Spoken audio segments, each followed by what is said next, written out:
Bien, tengan nuevamente buenos días, chicos y chicas de segundo año. Bienvenidos a la clase de lengua de este día. Es un gusto tenerles por acá nuevamente. Sé que con este clima es un poco más difícil vencer la tentación de levantarse, pero bueno, ya tuvieron una clase las primeras 2 horas, creería yo. Así que ahorita vamos a esta hora clase de lengua y luego pues quedan un ratito en receso. Les comparto la agenda para el día de hoy.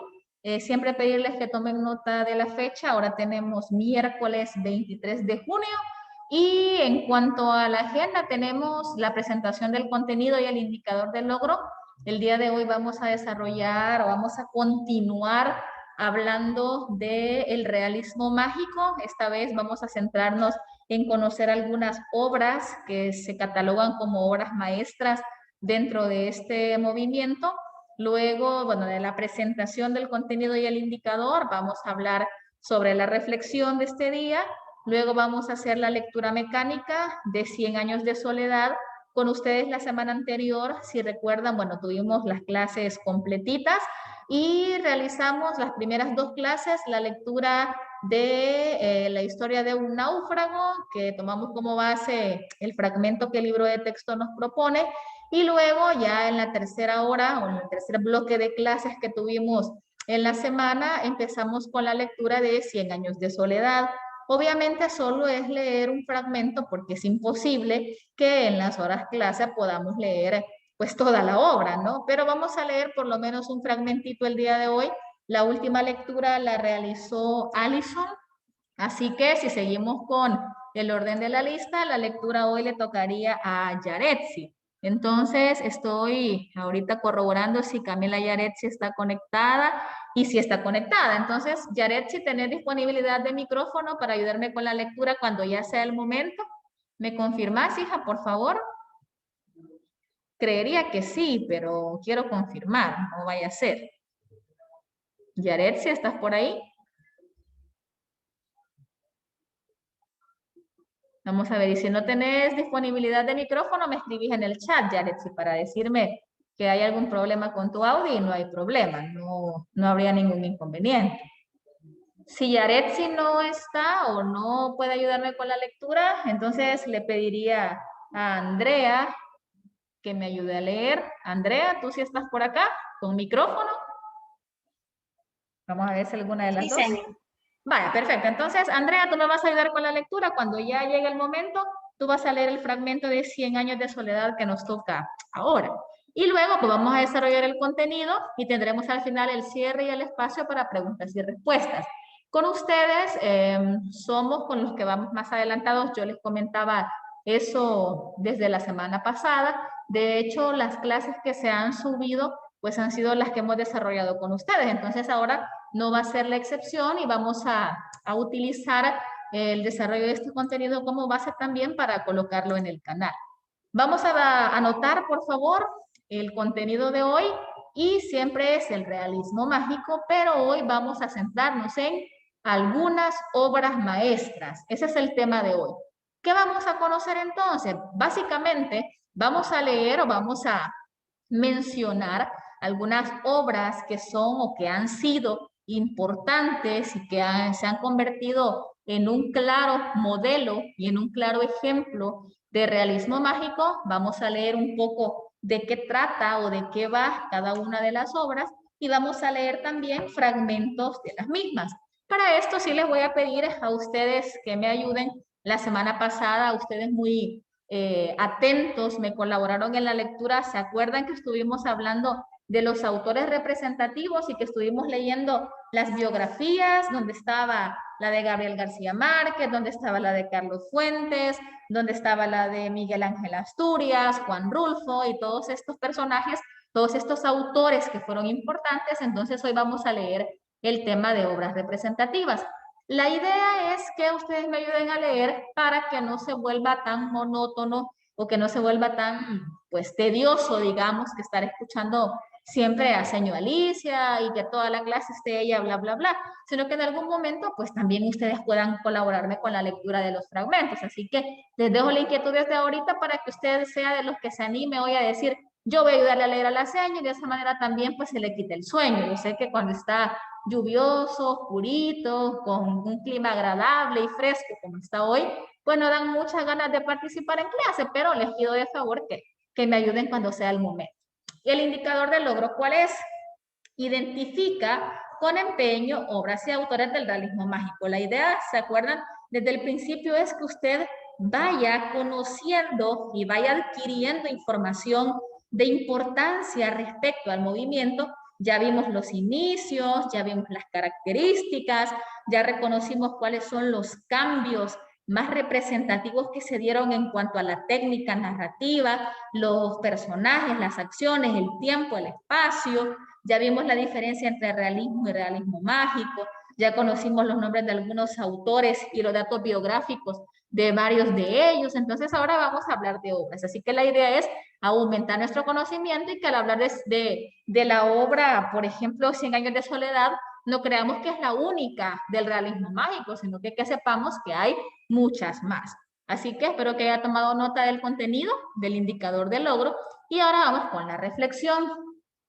La reflexión de hoy, bueno, de las de toda la semana, vamos a estar trabajando con reflexiones relacionadas a los papás. Si se acuerdan cuando estábamos en el lapso o en el periodo de la conmemoración del Día de las Madres, allá por el 10 de mayo, la semana se utilizó para reflexionar sobre el papel de las madres en la sociedad, en las familias, pues ahora que hemos estado en el marco de la celebración del Día del Padre, vamos a hablar de los padres. Señor, ¿por qué no lo hablamos la semana pasada? Porque el Día del Padre fue el jueves 17 y ya saben que desde ahí tuvimos asueto, ¿verdad? Tuvimos descanso extendido, así que vamos a utilizar esta semana. Con ustedes solo tendremos esta clase, así que solo tendremos esta reflexión, pero no por ello deja de ser importante. Y la reflexión dice, ser padre es la única profesión en la que primero se otorga el título y luego se cursa la carrera. Vamos a ver si alguien de ustedes me ayuda a opinar sobre esta frase. Ya sea que active su micrófono y hable o que escriba en el chat. ¿Cómo es esto? ¿Qué quiere decir? ¿O a qué hace referencia con que ser padre es la única profesión en la que primero se otorga el título y que después se cursa la carrera? ¿Cómo así? ¿Cómo lo entienden? ¿Cómo interpretan ustedes esta frase? Vamos a ver si alguien se anima. ¿O consideran ustedes que ya hay un manual para saber cómo ser papá y que se lee y se prepara y se gradúa y se estudia y que hasta que ya está 100% listo, entonces yo digo, vaya, ahora sí? Alguien probablemente tenga el ideal, ¿verdad? Y que piense que quiere hacerlo de esa manera. Sería muy bueno porque quiere realizar un buen papel, pero hasta que no se está en la práctica o hasta que no se está en una responsabilidad como esa, creería yo que no podemos saber la magnitud de tal situación, ¿verdad? Y en este caso, vaya, por ejemplo, estoy leyendo ahorita, que bueno, Fátima, gracias por tu aporte, dice, le dan el título sin tener conocimientos algunos. Le dice que será padre, pero no sabe cómo serlo. Exactamente. Muy bien, Fátima. Lo primero que sucede cuando alguien se va a convertir en padre de familia, esto incluye padre y madre, pero como estamos en el marco de la reflexión sobre los papás, lo vamos a enfocar al papá. Le dicen o le dan a conocer o le informan o sabe que va a ser papá. En ese caso le están dando digamos que el título es decir, papá, ser padre. Pero en realidad no sabemos o no se sabe cómo serlo. No hay un manual, no hay un conjunto de reglas que digan, vaya esto sí, esto no. Que se aprenda por la experiencia quizás de ver a otros o de fijarnos en las experiencias positivas o negativas que le han ocurrido a algún amigo, algún conocido, algún familiar. Pero hasta que ya se está con el hijo, con la personita, con la criaturita, hasta ahí se va empezando a cursar esa carrera. ¿Qué quiere decir? Que hasta ahí se aprende qué se tiene que hacer ante determinadas circunstancias. No hay padres perfectos, sí, perfecto ya sabemos que solo es Dios, ¿verdad? Ni padres ni madres, pero en la medida de lo posible los padres intentan hacer todo lo bueno por sus hijos, darles lo mejor, trabajan para sacarlos adelante, para pagarles sus estudios, para que tengan comidita, para que tengan un lugar donde vivir, para que se puedan movilizar de un sitio a otro. Entonces, en este sentido, creería yo que debemos valorar a nuestros padres no solo a nuestras madres, sí también nuestras mamás son importantes, y lo hablamos el Día de las Madres, pero también hay que darle el valor necesario a los padres. ¿Por qué? Porque ellos también se esfuerzan por nosotros. Entonces, valoren a sus padres, reconozcan que no hay nadie perfecto, que no tenemos un manual de cómo ser mamá o papá, pero que intentamos hacerlo y que en la medida que vamos adquiriendo experiencia con los hijos, que son bebitos, que luego se convierten en niños y luego adolescentes y luego jóvenes, etcétera, etcétera, seguimos acompañándoles y seguimos procurando siempre lo mejor para ustedes. Entonces, en este caso, pues, valoren a sus padres, díganles que los quieren, de vez en cuando abrácenlos, pregúntenles cómo están, no hagamos caso omiso a sus problemas o a sus situaciones complicadas, y procuremos también ser un poco empáticos, ¿verdad?, ante los problemas que ellos puedan tener. Bien, ahora vamos con la lectura. Si ustedes se acuerdan, la vez anterior leímos el primer párrafo o una parte inicial del capítulo 1, así que vamos a leer otra parte. He colocado en color amarillito, en este caso, bueno, que me va a ayudar a leer Andrea, cabal donde está la parte amarilla, donde dice pero José, ahí vas a iniciar, porque aquel día Alison leyó justo hasta, para eso nos sirve.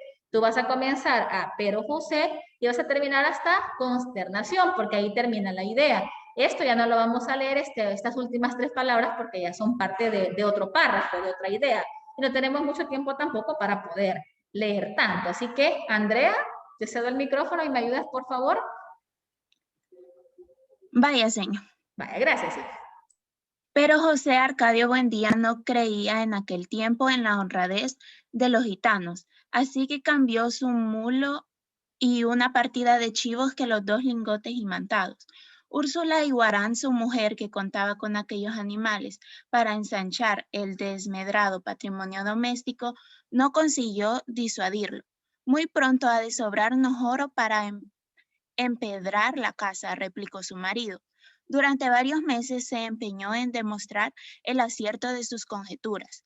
Exploró palmo a palmo la región, inclusive al fondo del río, arrastrando los 2 lingotes de hierro y recitando en voz alta el conjuro de Melquiades. Lo único que logró desenterrar fue una armadura del siglo XV. Con todas sus partes soldadas por un cascote de óxido, cuyo interior tenía la resonancia hueca de un enorme calabazo lleno de piedras. Cuando José Arcadio Buendía y los 4 hombres de su expedición lograron desarticular la armadura, encontraron dentro un esqueleto calcificado que llevaba colgado en el cuello un relicario de cobre con un rizo de mujer. En marzo volvieron los gitanos. Esta vez llevaban un catalejo y una lupa del tamaño de un tambor, que exhibieron con el último descubrimiento de los judíos de Ámsterdam. Sentaron a una gitana en un extremo de la aldea e instalaron el catalejo a la entrada de la carpa. Mediante el pago de 5 reales, la gente se asomaba al catalejo y veía a la gitana al alcalde de su mano. La ciencia ha eliminado las distancias, pregonaba Melquiades. Dentro de poco, el hombre podrá ver lo que ocurre en cualquier lugar de la tierra, sin moverse de su casa. Un mediodía ardiente hicieron una asombrosa demostración con la lupa gigantesca. Pusieron un montón de hierba seca en mitad de la calle y le prendieron fuego mediante la concentración de los rayos solares. José Arcadio Buendía, que aún no acababa de consolarse por el fracaso de sus imanes, concibió la idea de utilizar aquel invento como un arma de guerra. Melquiades otra vez trató de disuadirlo, pero terminó por aceptar los 2 lingotes imantados y 3 piezas de dinero colonial a cambio de la lupa. Úrsula lloró de consternación. Muy bien, Andrea, muchísimas gracias, hija, por ayudarme con la lectura de este día. Si se fijan, bueno, si pusieron atención, yo sé que esto ya toditos los que están conectados ya leyeron esta parte, porque prácticamente son las primeras páginas, pero lo que voy a quizás a destacar de esta parte es la descripción que se hace. Si se fijan desde la primera parte, desde que Ali leyó la clase anterior, empezamos a hablar de la intervención de los gigantes, de Melquiades, y de lo que llevaba y de cuál fue el impacto, o de cuál fue, digamos que, la sensación que generó en José Arcadio. y obviamente también la influencia que la esposa tenía, pero que a veces sí le hacía caso él y a veces no le hacía mucho caso. Entonces, las descripciones son bien extensas porque algo que se podría decir quizás en pocas palabras y concreto, lo extiende y eso es una característica también del realismo mágico que hemos mencionado, que nos hemos dado cuenta de que las descripciones entre más detalladas son, nos ayudan a nosotros como lectores para poder hacernos una mejor idea de lo que estamos leyendo. ¿Sí? En algún momento quizás llegar a imaginarnos, ¿por qué no?, lo que estoy leyendo y transportarme o utilizar mi imaginación para recrear estas escenas. Y luego, bueno, vamos ya a entrar en materia. Si se fijan, hay varias páginas que destacan para esto, pero no es por que la teoría en sí sea mucha, sino que de cada obra representativa hay fragmentos. Entonces, vamos a irnos todos al libro a la página 141. Yo les voy a compartir la pantalla también, pero ustedes váyanse a su libro para que de una vez, y como yo siempre les aconsejo, vayan subrayando también, porque es más fácil y es mucho más sencillo cuando ya usted en su librito, al momento de estudiar, tenga ya marcado lo importante que tiene que leer. Ahorita estoy pasándole. En la página 141 llegamos aquel día hasta la lectura de Mario Vargas Llosa, así que prácticamente en la 141 solo vamos a leer el pedacito del final, justo donde dice algunas obras maestras. Creo que ya todo el mundo está ubicado. ¿Dónde estamos? Página 141, abajito donde dice algunas obras maestras. Entonces voy a comenzar yo a leer la teoría y al momento de leer los fragmentos, pues ustedes de manera voluntaria me pueden ayudar a leer. Igual que sucede con los autores, las obras del realismo mágico fueron abundantes. Sin embargo, algunas representan hitos a lo largo del movimiento. A continuación, se destacan algunas de ellas, así como su aporte en la literatura latinoamericana. Tenemos la primera, que se llama Hombres de Maíz. El título que sugiere Hombres de Maíz a cualquiera nos puede remitir al Popol Vuh, ¿verdad? A la literatura precolombina. Vamos a leer un poco sobre esta obra. Novela escrita en 1949 por Miguel Ángel Asturias. Vayan subrayando los autores de una vez para que ustedes vayan relacionando o engranando, digamos, el nombre de la obra con el nombre del autor, que en algún momento se les puede preguntar en alguna evaluación. Entonces, fue escrita por Miguel Ángel Asturias y que fundamentalmente recoge la creencia del pueblo maya quiché sobre su origen a partir del maíz. En esta obra, Asturias combina las creencias del mundo indígena, el sueño y la realidad sociohistórica de su país a partir de un estilo que él mismo llamó escritura automática. Entonces, ¿cuál es la novedad o cuál es, digamos que, algo por lo que podemos reconocer o identificar? Para comenzar, el título Hombres de Maíz nos remite, y era lo que yo les decía en un principio, cuando yo veo el título de una obra, puedo imaginarme, puedo inferir o puedo ver qué trae a mi memoria o a mi mente el título. Entonces, en este caso, sí recoge la experiencia, sí retoma las creencias del pueblo maya quiché sobre su origen a partir del maíz. Ya sabemos que para los mayas, pues los hombres que sí funcionaron después de tanto experimento, ¿se acuerdan? Fueron los de maíz, ¿verdad? Entonces se combinan las creencias del mundo indígena, el sueño y la realidad, obviamente, si no dejaría de ser realismo mágico. Ya sabemos que hay elementos reales, en este caso la historia o la teoría que se maneja sobre los mayas, y eso se complementa con la parte del sueño, con la parte de la ficción. Y en este caso, Miguel Ángel Asturias inventa o incluye el término para la creación de su obra que se denominó escritura automática. Escritura automática nos viene quizás o lo relacionamos como el escribir de una manera rápida, de una manera sin necesidad de pensar demasiado, de reflexionar demasiado, sino que el fluir de mi conciencia viene, mi mente viene las ideas y yo las escribo. Y luego, pues obviamente hay un proceso de revisión, claro está, pero lo importante es no dejar de lado las ideas y que lo que venga a mi mente, pues yo lo escribo. ¿Alguien quiere leer el parrafito acerca de Hombres de Maíz? Es un párrafo de la obra Vamos a ver si alguien se anima, alguien que me diga, yo quiero leer. Solo es leer, no tiene que explicar mayor cosa. Y es para que nos hagamos una idea de cómo está escrito, pues. Vamos a ver si alguno está despierto. Hay varios conectados, así que yo creo que alguien ya se va a animar, porque son varias obras. Nada me costaría saltarme, pero prefiero que lo leamos y de esa manera nos damos cuenta de cómo está escrito y de algunos personajes o algunas cosas que nos puedan llamar la atención. Si no, me va a tocar elegirlo a mí. De todas maneras, aquí hay varias opciones. Veamos quién se anima. Vamos a elegir un nombre al azar. Quiero ver. Vamos a ver, José David, ¿estás por aquí? Y tenés micrófono disponible. Sí, aquí estoy. Vale, entonces, ¿me ayudas, hijo, a leer este fragmento, por favor? El Gaspar León dejó a la tierra de Ilón le chamusquen la ramazón de las pestañas con las quemas que ponen la luna color de hormiga vieja. El Gaspar Ilón movía la cabeza de un lado a otro.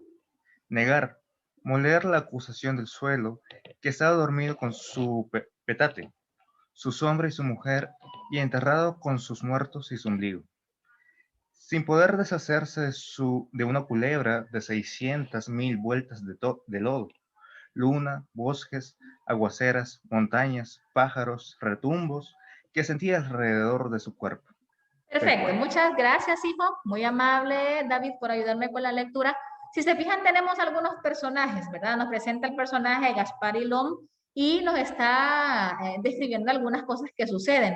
Hay algunas palabras que son bien características y que obviamente tienen alguna tradición también o alguna referencia a la cultura, pues, maya, ¿verdad? Maya quiché, que sabemos que son las que tomó como base.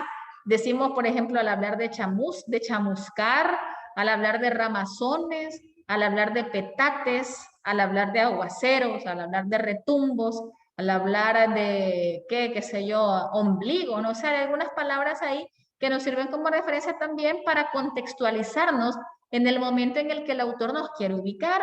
Entonces, estamos describiendo, hay una descripción de situaciones, de acciones, del personaje o de lo que está realizando el personaje, y lo importante es que nos vayamos dando cuenta del estilo, no es que vamos a memorizarnos tampoco los fragmentos, pues la idea simple y sencillamente es tener un marco de referencia y darnos cuenta más o menos de cómo estaban escritas las obras. Bien, ahora vamos con otra obra que se llama Las ruinas circulares. Esta obra, vamos a leer qué hay de información acerca de las ruinas circulares, y me dice: esta es sin lugar a dudas la obra de Jorge Luis Borges más analizada debido a su incursión formal en el mundo de los sueños. Incursión frontal, perdón, en el mundo de los sueños. El argumento se resume en la historia fantástica de un hombre que sueña con otra persona. El personaje central, un mago, viaja hasta las antiguas ruinas de un templo con forma circular para soñar conscientemente con un ser humano perfecto. Respecto a este cuento, Borges dice: cuando escribí Las ruinas circulares, trabajaba en una biblioteca local. Tardé 8 o 9 días en escribir este cuento. En realidad no se tardó mucho tiempo, ¿verdad? Y recuerdo que durante aquel periodo dejaba la casa, tomaba el tranvía a la biblioteca, trabajaba y volvía a casa. Y todo eso parecía irreal. Lo que parecía real, en cambio, era el cuento que soñaba, el cuento que vivía entonces. También recuerdo que no me costó esfuerzo escribirlo. Todo se me vino como si lo hubiera soñado ya otra persona. Es el cuento que escribí más fácilmente. Es decir, tenía la sensación de generaciones futuras a las que pudiera interesar. Y en este caso nos damos cuenta entonces que al hablar de las ruinas circulares tiene que ver con una incursión frontal, o quizá tener el valor o animarse, por qué no decirlo, a escribir o a hablar sobre el mundo de los sueños.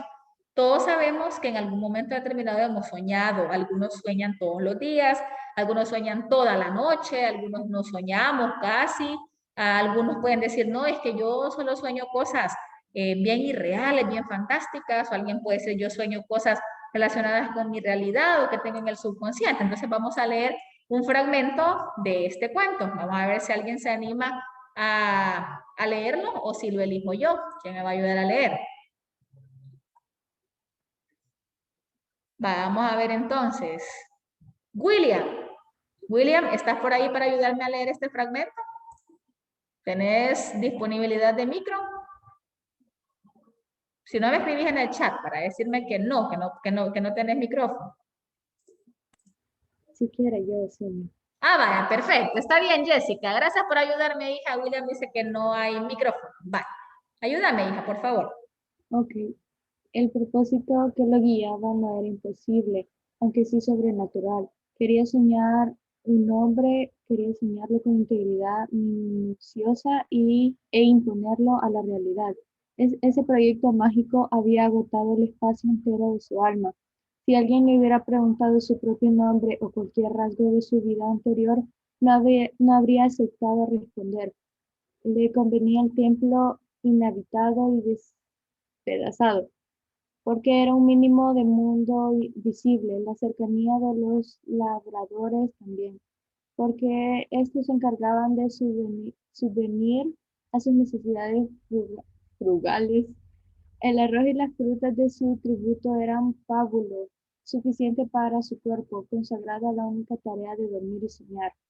Lo soñó activo, caluroso, secreto del grandor de un puño cerrado, color granate en la penumbra de un cuerpo humano aún sin cara ni sexo. Con minucioso amor lo soñó, durante 14 lúcidas noches. Cada noche lo percibía con mayor vivencia, no lo tocaba, se limitaba a investigarlo, a observarlo y tal vez a corregirlo con la mirada. Muy bien, Jessica. Gracias, hija, por ayudarme a leerlo. Si se fijan, la manera de escritura de este texto está diferente a la anterior. ¿Por qué? Porque la naturaleza... Palabras muy raras. Ajá, exacto. Y hay palabras que desconocemos.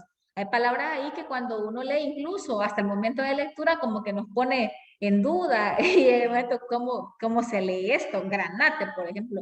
¿Cuál es ese color? ¿O qué es un pábulo? O palabras que simple y sencillamente no conocemos. Y ahí entonces la importancia de buscar o de tener al diccionario a la par. En este caso, la palabra pábulo me la describe aquí el libro y dice que es un alimento que se toma para subsistir. Y uno dice, puchica, ¿y en qué momento se me va a ocurrir? El arroz y las frutas de su tributo eran pábulo suficiente para su cuerpo. Ah, ahora sí, estamos hablando de alimento. Entonces, ahí es donde tenemos algunas cosas que a veces el mismo texto nos puede llevar a entender, pero a veces ni el texto nos guía para descifrar qué quiere decir. Entonces, estamos hablando de soñar o el proyecto que tenía, en este caso el protagonista, soñar a un hombre. ¿Cómo quería soñar o qué quería descubrir? Pues un ser humano perfecto. ¿Y cómo era ese? Y ahí me dice la descripción, pero me dice que el cuerpo humano que estaba viendo, aún en la penumbra, no tenía ni cara ni sexo. Entonces, obviamente esto es un pedacito nada más. Pero cuando uno lo lee, puede decir, bueno, pero es que esto también está bien raro, como que esto no se puede hacer. Realismo mágico, realismo mágico. Acuérdense que hay elementos ahí que son sobrenaturales, que son ficticios y que a la hora de la hora, pues, solo en la imaginación de alguien puede suceder. Vamos con la otra obra que se llama Bestiario. Bestiario. Esta recopilación de cuentos del argentino Julio Cortázar fue publicada por primera vez en 1951. En cada uno de los relatos, el autor sigue un modelo muy personal de cuento. Hay una situación cotidiana muy común que gradualmente termina por convertirse en algo fantástico y maravilloso. Ah, realismo mágico, observen. Situación cotidiana, situación común, situación que puede pasar, pero que a medida que va avanzando se convierte en algo fantástico y maravilloso. O sea que yo podría hacer un cuento del realismo mágico, señor. Claro que puede hacerlo. Siempre y cuando usted refleje una situación cotidiana o real y la matice o le agregue o le coloque situaciones fantásticas, pero que tampoco se vayan al extremo, ¿verdad? Que no vamos a hablar de haditas madrinas y de gnomos que de repente salen, sino que situaciones sobrenaturales o ficticias, pero que sean verosímiles y acordes al elemento real que estoy narrando. Uno de los relatos más interesantes del libro es Carta a una señorita en París, en donde un joven remite cartas a su amiga André, quien le encomendó cuidar su apartamento mientras ella se encontraba en París. La situación real y cotidiana es interrumpida súbitamente por un particular hecho. El apartamento se ve invadido por conejos que son vomitados por el joven remitente. A continuación, un fragmento. Vamos a ver este pedacito. Vamos a ver quién me ayuda. Bueno, este está un poquito más extenso, pero será interesante darnos cuenta el giro que va a tomar esta historia según lo que yo acabo de describir que sucede. Vamos a ver quién se anima a leer el fragmento de bestiario. Veamos, Arturo, ¿tenés micro, Arturo, para ayudarme a leer? Vamos a ver si Arturo tiene disponibilidad de micro. Sí, ahorita. Vaya, hijo, muchas gracias. Todo. Sí, todo, por favor. Me mudé el jueves pasado, a las 5 de la tarde, entre niebla y hastío. He cerrado tantas maletas en mi vida, me he pasado tantas horas haciendo equipajes que no llevaban a ninguna parte, que el jueves fue un día lleno de sombras y correas, porque cuando yo veo las correas de las valijas, es como si viera sombras, elementos de un látigo que me azota indirectamente, de la manera más sutil y más horrible. Pero hice las maletas. Avisé a la mucama que vendría a instalarme y subí en el ascensor. Justo entre el primero y segundo piso sentí que iba a vomitar un conejito. Son 10, casi todos blancos. Alzan la tibia cabeza hacia las lámparas del salón. Los 3 soles inmóviles de su día, ellos que aman la luz porque su noche no tiene luna, ni estrellas, ni faroles. Miran su triple sol y están contentos. Así es que saltan por la alfombra a las sillas. 10 manchas livianas se trasladan como una moviente constelación de una parte a otra. Mientras yo quisiera verlos quietos, verlos a mis pies y quietos. Hago lo que puedo para que no destrocen sus cosas. Han roído un poco los libros del anaquel más bajo. Usted los encontrará disimulados para que Sara no se dé cuenta. ¿Quería usted mucho su lámpara con el vientre de porcelana lleno de mariposas y caballeros antiguos? El trizado apenas se advierte. Toda la noche trabajé con un cemento especial que me vendieron en una casa inglesa. Usted sabe que las casas inglesas tienen los mejores cementos. Y ahora me quedo al lado para que ninguno la alcance otra vez con las patas. Es casi hermoso ver cómo les gusta pararse. Nostalgia de lo humano distante. Quizá imitación de su Dios ambulando y mirando los oscos. Además, usted habrá advertido, en su infancia quizá, que se puede dejar a un conejito en penitencia contra la pared, parado, las patitas apoyadas y muy quieto horas y horas. André, querida André, mi consuelo es que son 10 y ya no más, solamente 10. Piense usted esa pequeña alegría que tengo en medio de todo, la creciente calma con que franqueo de vuelta a los rígidos cielos del primero y el segundo piso. Perfecto, Arturo. Muchas gracias, hijo, por ayudarme con la lectura.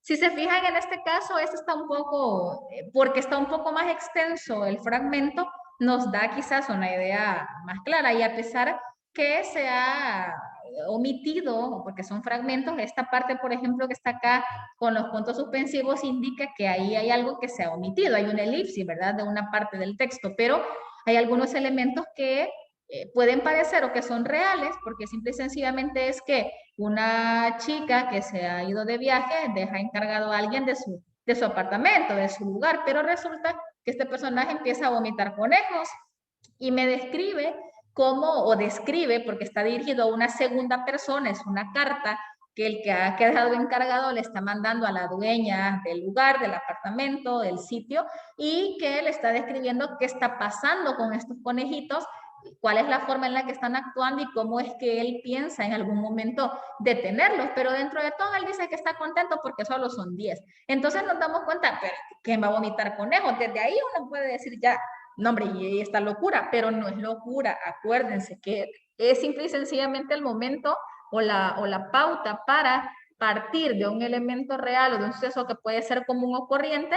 Sí, cuídame la casa, cuídame, ven y vigíame, como decimos en buen salvadoreño, mi casa porque yo voy a salir de viaje y en este caso pues empiezan a suceder estas cosas que son un tanto más extraordinarias. Entonces ahí teníamos una idea de más o menos qué trata o de qué trata esta obra.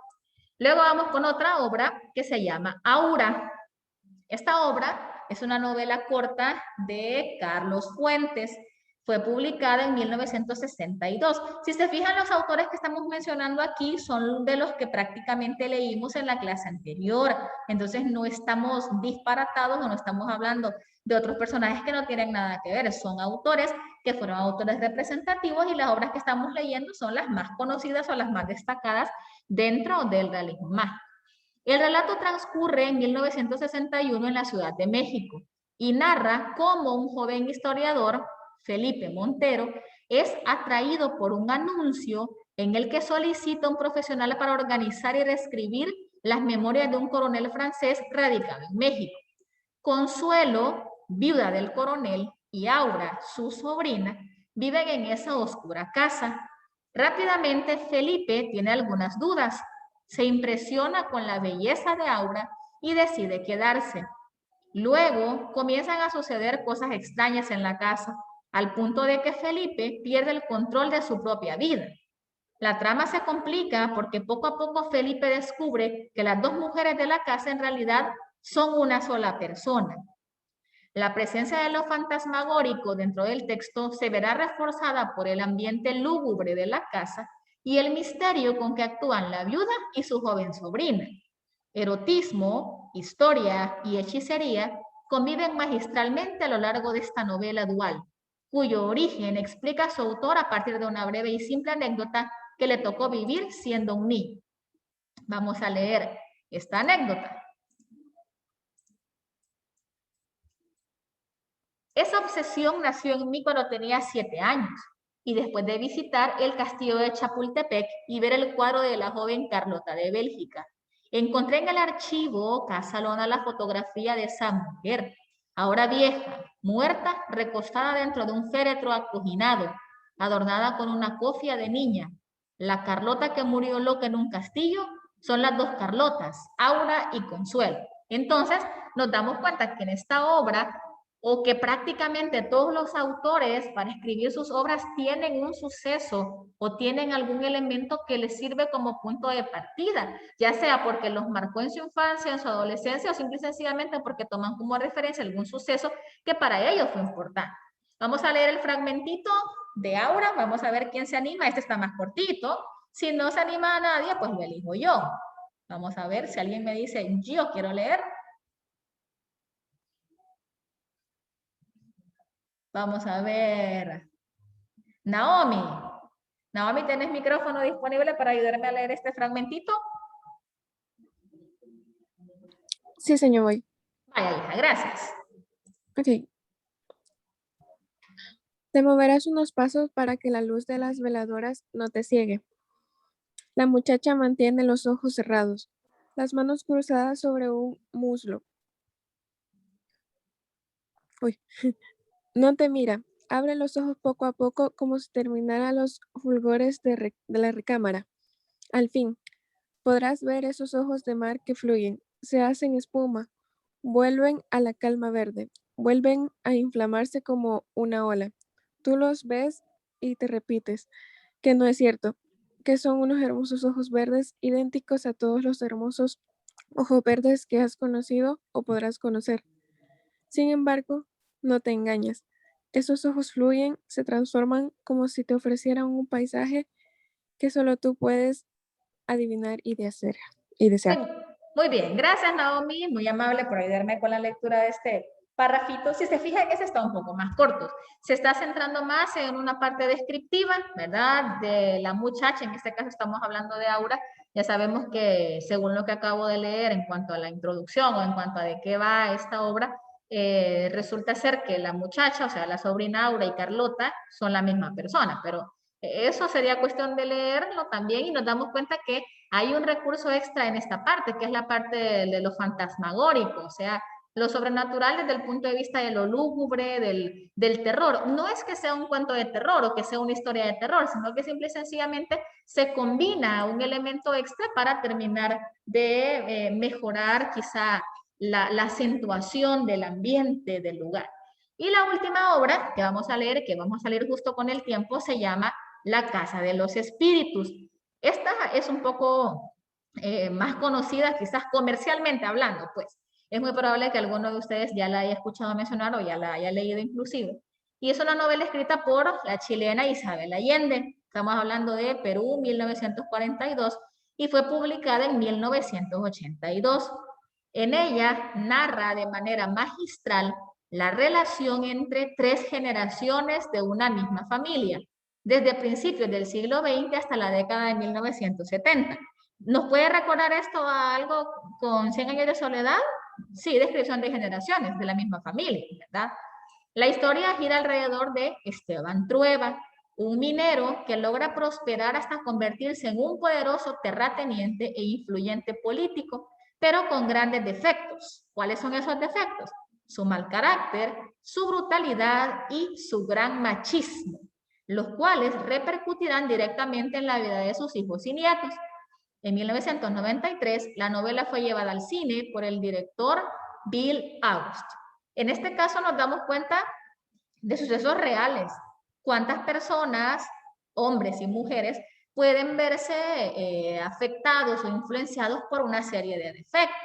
La poca paciencia, el mal carácter, el ser groseros, el ser pesados, el ser brutales, el ser machistas o el ser feministas, ahí cualquiera de las cosas aplica. Son situaciones reales, pero obviamente esto se va a ver disfrazado, se va a ver complementado con sucesos sobrenaturales. ¿Quién me ayuda a leer el último fragmento? Ya con esto finalizaríamos básicamente nuestra clase.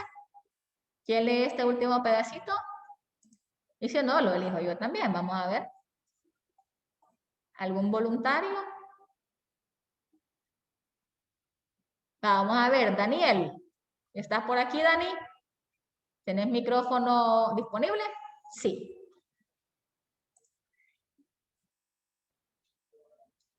Vamos a ver, no te logro escuchar, pero veo que tenés activo el micrófono.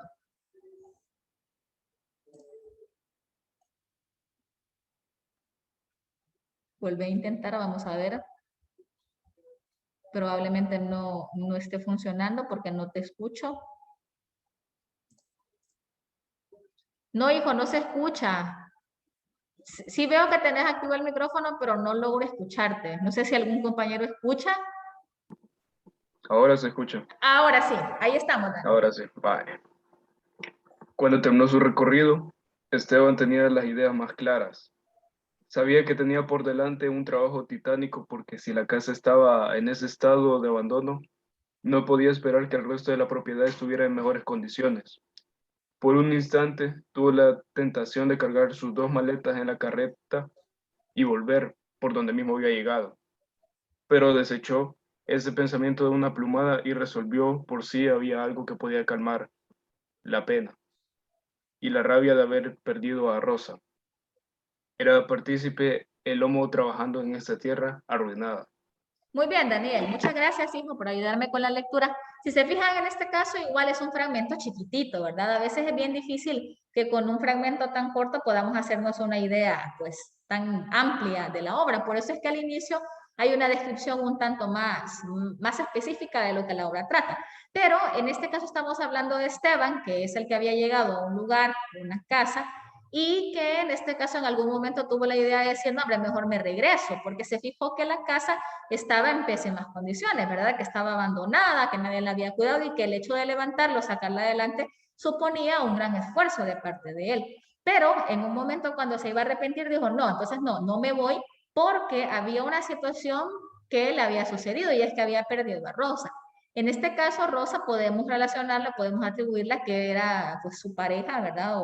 O que había tenido alguna relación sentimental con él y que la única manera de calmar su pena, su rabia, su dolor o cualquier situación incómoda que estaba pasando por la pérdida de Rosa, pues era partirse el lomo trabajando en ese tierra arruinada. O sea, como decimos por ahí, que una mente ocupada pues no tiene chance de pensar muchas cosas inadecuadas, ¿verdad? Entonces es como, bueno, yo me voy a centrar en este caso, a ver cómo saco adelante esta casa, cómo la saco del abandono en el que está, y de esa manera pues yo me olvido de mi pena o de mi situación conflictiva o de dolor o de rabia que me hace experimentar la pérdida de un ser querido.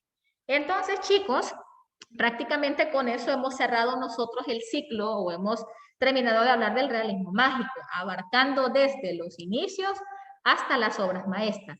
Respecto a las obras maestras, pues nos queda la inquietud si en algún momento alguna de estas les ha llamado la atención y si usted tiene en algún momento, tal vez no ahorita, tal vez no este año, pero ya el próximo año que esté en la universidad, si ya no le dejan muchos libros que leer y de repente usted tiene el interés, pues ya tiene bastantes propuestas y todavía nos falta ver aún más durante el año para que también puedan dedicarse a leer en algún momento por placer y por conocer también y darnos cuenta que los elementos característicos del realismo mágico y que son nuestros, que son propios latinoamericanos, pues que también se ven reflejados en obras como las que mencionamos, ¿verdad? Recuerden La Casa de los Espíritus, mencionamos también Bestiario, mencionamos también Aura, Las Ruinas Circulares y Los Hombres de Maíz, así que con esto prácticamente hemos finalizado, chicos, y nos reuniríamos pues en nuestra clase de la próxima semana. Pónganse las pilas con su ficha de lectura de 100 años de soledad, lean la obra y sé que van a jugar un muy buen papel en su evaluación. Así que nos quedamos hasta acá, que tengan un bonito día, cuídense mucho y que todo les salga bien. Adiós, señor. Adiós, señor. Hasta luego, hijas, cuídense mucho. Gracias a todos por su colaboración en las lecturas. Feliz día.